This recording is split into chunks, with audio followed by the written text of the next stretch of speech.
Casimero natuwa kay Tapales at Kuya Lods nagsalita kung bakit walang video ng mag-sparring ang utol niya versus Marlon the Nightmare. Natutuwa si Coach Jason kay Tapales dahil sa wakas ay naalala na niya ang pangalang Cuadro Alas. Kung ating matatandaan na sa interview ni Pau Salud dati ay sinabi ni Marlon na wala siyang nakilalang Casimero. Dagdag pa ni Kuya Lods na malaking tulong daw ang sparring ni The Nightmare versus The Monster dahil nanambalik na ang alaala niya. Si Tapales, na-interview ni Pau, yung channel niya, at naitanong kung sino raw ang malakas at sino ang mananalo.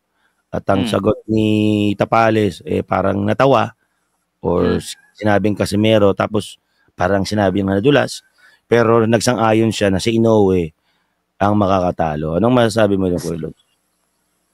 Ang masasabi ko, parang thankful ako na naalala niya na si Casimero. Kasi di ba noon, in-interview ni Pau yan, si Tapales, sabi niya, sino Casimero? Hindi ko kilala yan.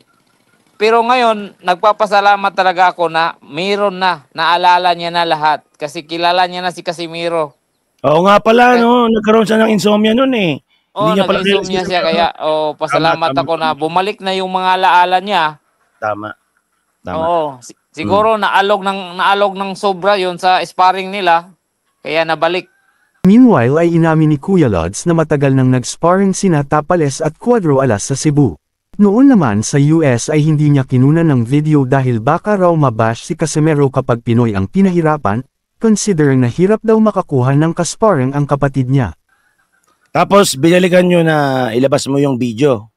Kasi totoo ba nag-sparring sila? Sino nag-sparring? Si Tapales at si Casimero. Totoo ba yun? Nag-sparring sila? Maraming beses kuya, sa sa Cebu pa. Ikaw, wala ka bang video? Ay, hindi pa kasi uso nung video kuya. Tapos, nung sa US kuya, pag mag-sparring sila, hindi kasi ako nagbibideo basta Pilipino yung kalaban kasi parang mababash kasi. Alam naman natin si Tata na hirap talaga tong makahanap ng sparring kasi